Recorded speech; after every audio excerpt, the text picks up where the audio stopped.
Olá, muito boa noite. Sejam bem-vindos mais uma vez a estas lives da TV Galáctica.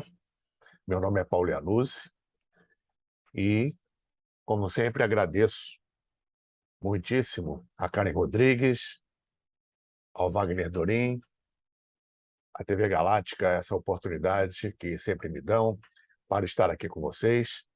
E agradeço especialmente a todos vocês que estão aí nos acompanhando, prestigiando, nos apoiando, como sempre digo, investindo o seu precioso tempo neste trabalho, neste processo.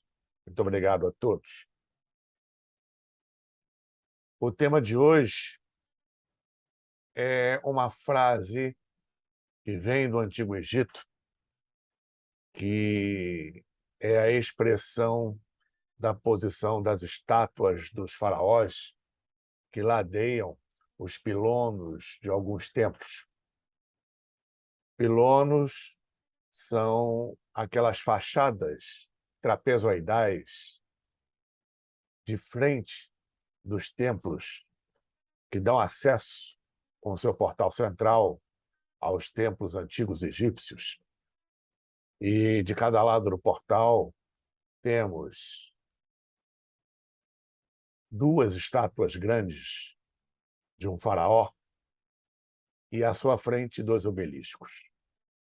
E a posição dessas estátuas sentadas na posição sempre em 90 graus de equilíbrio, com os pés em 90 graus, com as pernas que estão com os joelhos dobrados, em 90 graus com as coxas, em 90 graus com a coluna ereta, 90 graus com o queixo, com os braços pousados sobre as coxas, olhando para frente, olhando para adiante. A frase é o tema de hoje: pés no chão, olhos no horizonte e mente no infinito. Essa frase traduz essa posição de meditação representada por essas estátuas, em perfeito equilíbrio sempre, coluna ereta por conta da Kundalini, pés fincados no chão, no sentido de estamos encarnados aqui e precisamos ter um perfeito equilíbrio entre o que é terrestre, entre o que é material, físico, e o que é extrafísico, sem incursões demasiadas na materialidade, mas sem exageros, fantasias e devaneios com respeito ao que é extrafísico e espiritual. Olhos no horizonte, no sentido de não olhar para trás, olhar sempre para frente, adiante, descortinando o horizonte, objetivando suas aspirações, seus anseios, suas construções internas e externas. E para isso, a conexão com o infinito, a conexão com o alto, a conexão com o outro lado, a conexão com a divindade, o objeto da sua fé, precisa estar sempre presente, norteando esse processo. Isso é, nesta frase simples, nesta imagem simples das estátuas dos faraós, uma lição de vida. Uma lição de vida de completa conexão com o seu estado neste planeta, uma completa conexão entre o que somos, de onde viemos e para onde vamos. Uma conexão, uma reflexão e, principalmente, uma ação, uma atitude, porque espiritualidade nada mais é do que uma tomada de consciência que provoca uma mudança geral interna e uma atitude ou atitudes a partir dessa tomada de consciência. É um ensinamento que faz com que estejamos ligados somente ao nosso mestre interior, ao nosso eu divino, que, no final das contas, seja agora, seja lá na frente, é o único que devemos seguir, é o único que devemos abrir nossa consciência a nos nortear. Embora várias hierarquias estejam ao nosso entorno, sempre presentes, fazendo de tudo para que possamos eclodir a nossa consciência, elas não têm obrigação de resolver os nossos problemas, os nossos desafios, e essa não é a função delas. Ao contrário do que, de uma forma infantil, ingênua e, por vezes, desesperada e aflita, muita gente interpreta e atribui essa função à sua egrégora, às suas falanges, às suas entidades, seus guias, protetores, mentores, etc., que estão aí justamente para isso, somente para orientar, conduzir para um norte feliz, para a estrada correta, e não para resolver aquilo que você mesmo criou nesta ou em outra vida. E esse axioma egípcio antigo está ligado ao que os grandes avatares vêm aqui nos ensinar, nos orientar, nos recolocar nos trilhos da evolução, por eras incontáveis, em determinados momentos, com ensinamentos, atitudes totalmente atemporais, porque o antigo não significa ser velho. Muito pelo contrário. Para bom entendedor, meia palavra basta.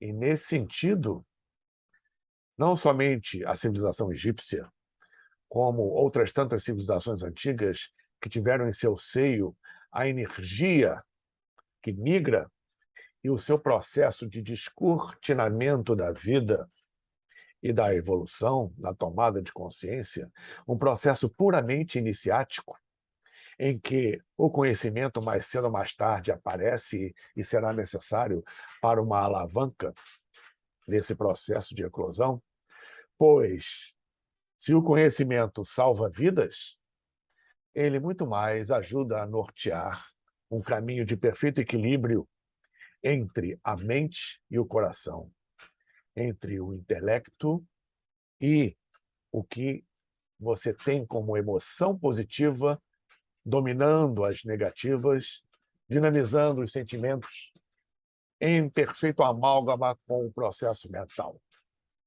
Pois o divino é mental, o universo é mental. Primeira lei do Caibalion, primeira das 7 leis universais que regem todos os multiversos multidimensionais, o mentalismo. Somos seres mentais, não uma mente intelectualizada somente concentrada aqui, mas somos uma mente integral, um ser integral. Nosso ser integral é um pequeno reflexo, uma pequena mente, assim como toda a criação, em relação à mente primordial, à mente divina, onde até mesmo o próprio termo Deus ou divindade limita o que não pode ser limitado e que está onipresente, onisciente, onipotente. Então, essas civilizações, ao longo do tempo, não somente na época remota de seu início, há milhares de anos atrás, mas principalmente numa era antediluviana e muito mais remota que isso, Atlântida, Lemúria, que, no seu declínio, deixaram como legado a essas outras civilizações que conhecemos hoje, como Suméria, Egito, caldeus, Índia, Tibete, antiga China, depois gregos, romanos, celtas, nórdicos, América pré-colombiana, que, em verdade, foram um reinício da humanidade. Temos no nosso DNA, temos no recôndito do nosso coração, que se abre para a grande mente, que é puramente intuitiva, esse processo, esses conhecimentos. Uma descoberta um tanto quanto recente no Antigo Egito, que estava perdida, entre aspas, no Museu do Cairo, uma vez que a área técnica, o acervo técnico de um museu é extenso. No Museu do Cairo, muito extenso, muitas coisas deixaram de ser estudadas, foram simplesmente abandonadas e esquecidas. E na mudança para a nova sede do museu, para o novo Museu do Cairo, à beira das pirâmides, muita coisa foi redescoberta. E foi redescoberta o que era natural, especialmente na civilização egípcia, do espelhamento, do reflexo. Nós, como um reflexo da divindade que olha e contempla no espelho a si mesma, que é a criação, o divino e o material ou profano, um obelisco e o seu gênio, uma estátua e a sua estátua gêmea. Nós temos isso até hoje. Uma parede de hieróglifos num lado, no outro extremo, uma outra parede de hieróglifos onde os textos se complementam. Basta saber ler. E assim sucessivamente. Temos vários duplos em nós mesmos, dentro justamente das leis do Caibalion, onde, na segunda lei, se reza, assim como está em cima, está embaixo, não igual, mas semelhante e análogo. E isso funciona pelo universo inteiro e na sua multidimensionalidade. E neste momento que atravessamos de transição de eras, no mundo inteiro, nos vários níveis de realidade existencial, a maioria conhece como plano etérico, plano astral, plano mental, plano búdico e assim por diante. São realidades existenciais, estados de consciência. Nisso tudo e muito mais, na superfície e nas regiões intraterrenas, também dimensionais, em toda a biodiversidade do planeta, isso tudo está funcionando numa grande mudança. E tudo que acontece no planeta, neste momento de Kali Yuga, e, como estamos no Brasil, e o que acontece no Brasil já há muito tempo e que ainda vem por aí, é um processo de depuração necessária para a eclosão dessa consciência e recuperarmos o que os antigos já conheciam e nos recolocarmos individualmente para que haja um reflexo cada vez maior na sociedade do que realmente somos e o que precisamos objetivar para o planeta e para a sociedade, a despeito do aparente desmando e causa aparente que ocorre. Temos essa responsabilidade conosco, pois o planeta não espera, o tempo não espera, não aguarda e a fila anda. Ele continua. E a sociedade, até um determinado ponto, continua na sua eclosão consciencial, acompanhando essa mudança vibracional do planeta. Típico do final de Kali Yuga, onde a concentração e a intensidade do que é considerado inversão de valores e de tudo que é contra a lei, ou a lei divina, ou a lei do Dharma, ocorre.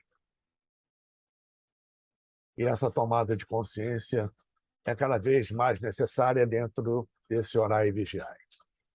E voltando a essa descoberta no Antigo Egito, que reflete justamente de formas, conceitos e entendimentos diferentes, mas em essência a mesma coisa em outras civilizações, e em alguns pontos que sobraram e que existem hoje em dia, esse espelhamento se dá justamente a partir dessa descoberta, uma consciência desse processo, onde o que se conhece do livro egípcio dos mortos, como códigos de preparação e um manual de instrução para o além-túmulo,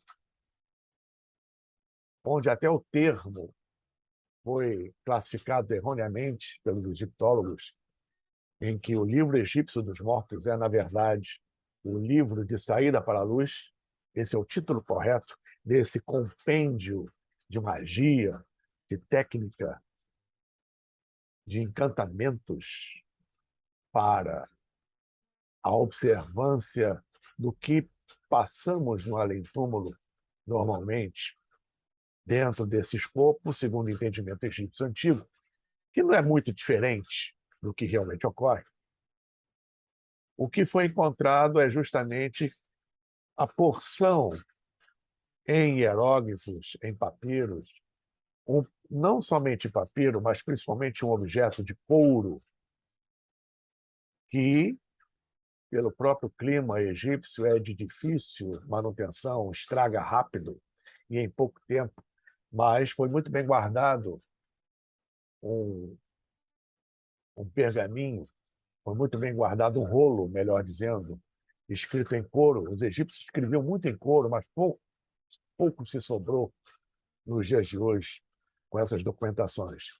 Mas, unindo os fragmentos, foi encontrado justamente textos e figuras relativas ao que era descrito no Livro dos Mortos acontecendo na vida real.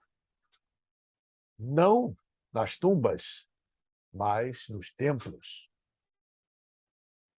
Isso é um conceito e uma prática que ressurge muito interessante, que aprofunda muito mais a séria questão de comprometimento com a vida após a morte pelos antigos egípcios, onde se descobre, ou melhor, se confirma, que os egípcios não faziam distinção entre a vida física e a vida além-túmulo.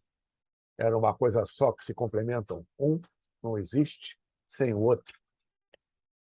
E isso era vivenciado nos rituais dos templos de uma forma intensa, onde até mesmo seres fantásticos, mitológicos, e isso inclui todas as mitologias do mundo, que inserem em verdade o que realmente aconteceu.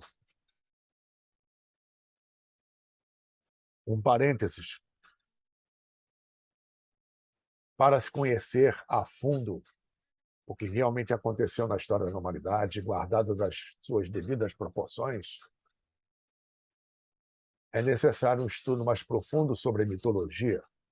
Ela encerra grandes verdades e são colocadas e interpretadas de forma lúdica, principalmente pelas religiões que desconsideram esse processo, traduzindo apenas, a exemplo da ciência atual, apenas como lendas, folclores, etc. E não é bem assim. É necessário um estudo mais profundo sobre a mitologia e daí extrair determinadas essências que norteiam a humanidade até hoje e que fazem parte da história da humanidade e de seres considerados mitológicos, mas que existem hoje ainda no astral e que já existiram no planeta a nível físico, os primórdios da Atlântida, no final da Lemúria, por exemplo. Embora esses estudos sobre Atlântida e Lemúria ainda estejam restritos a ordens, sociedades secretas e a parte interna de algumas religiões que não são expostas, essas partes. Então, no Egito, o Livro dos Mortos e o que se faz, o que se vivencia do outro lado, no além-túmulo, é um reflexo do que se faz aqui na Terra, na nossa estada aqui na Terra. E desde que nos permitamos, muito do que acontece nas nossas vidas também é apenas um reflexo do que acontece do outro lado. Pois, como já foi dito por Emmanuel, por intermédio de Chico Xavier, o telefone toca de lá para cá. Então, existem, no entendimento antigo das civilizações, especialmente egípcia, esse entendimento. Esse entendimento era vivenciado no dia a dia como uma coisa única na vida física e nessa condução do nosso cotidiano, do nosso dia a dia, e o entendimento do além-túmulo, que é uma continuidade do que fazemos aqui.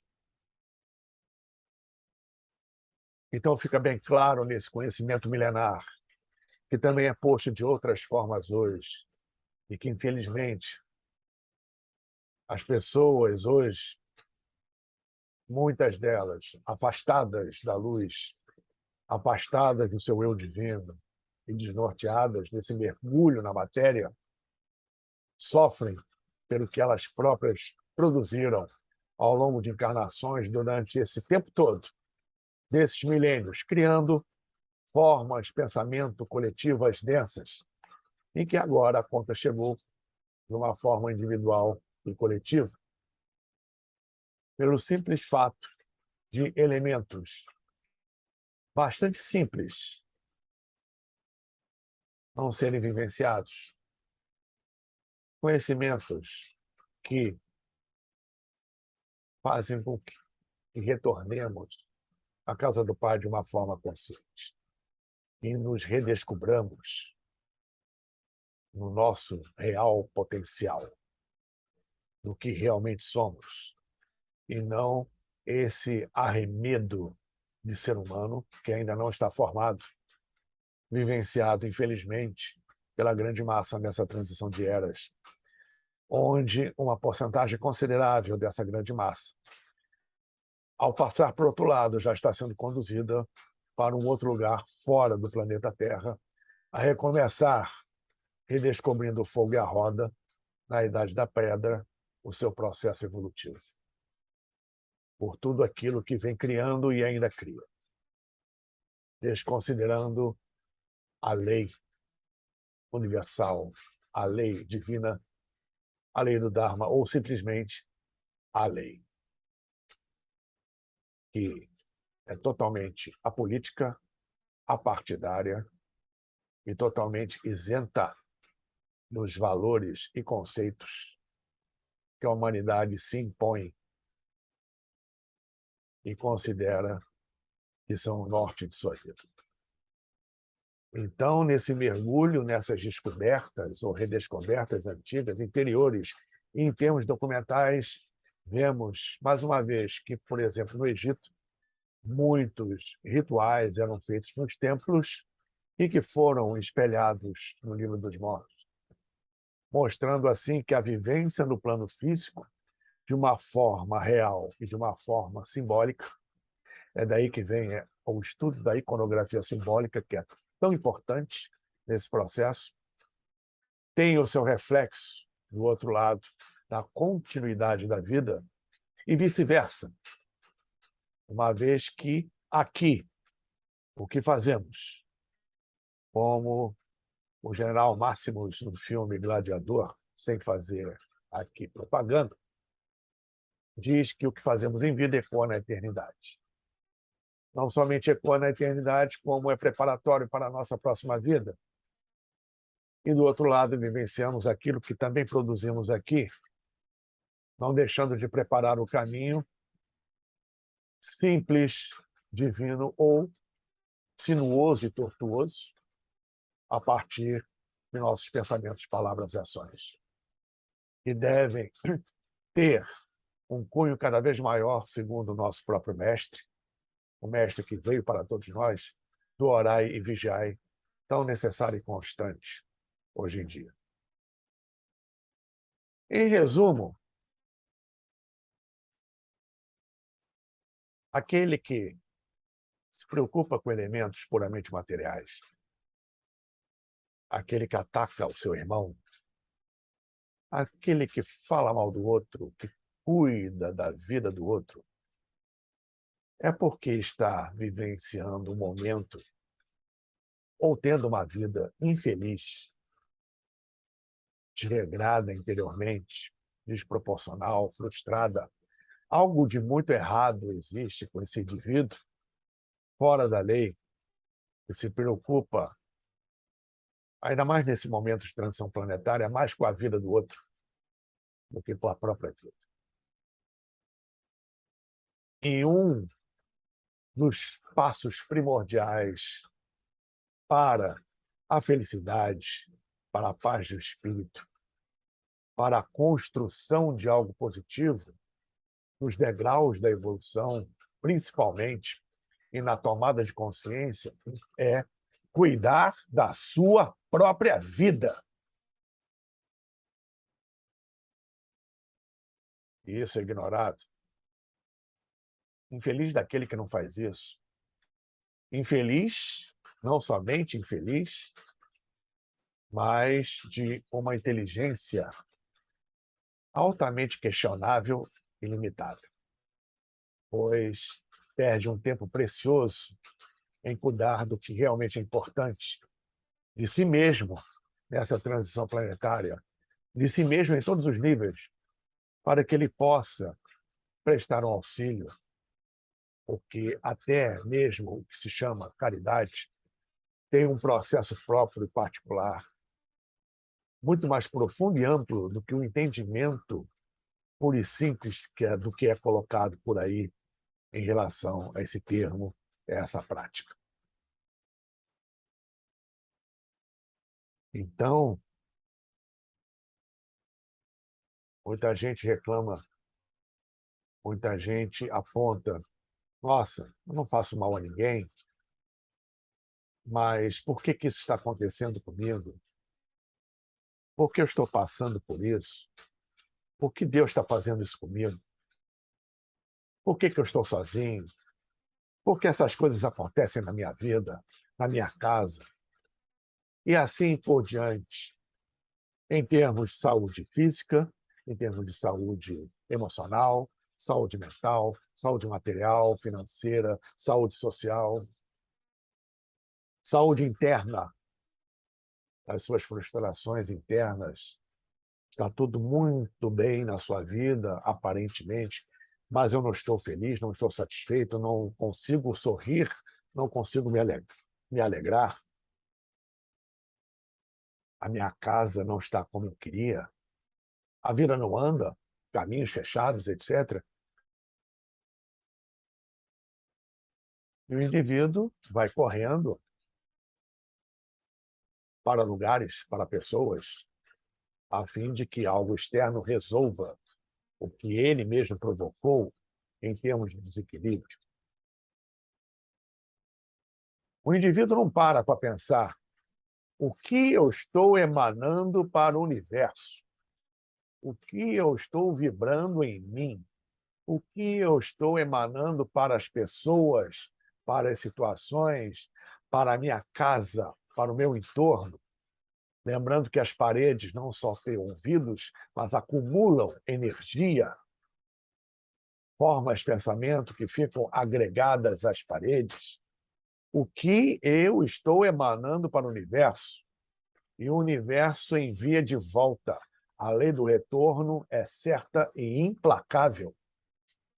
O que eu tenho emanado, encarnação após encarnação, para o cosmos? O que ele tem respondido e que eu estou sentindo em minha vida? O culpado é sempre o outro. É fácil, é cômodo atribuir uma responsabilidade pelos seus desafios a outrem ou a situações, uma vez que somos os únicos e absolutos responsáveis por tudo aquilo que nos acontece.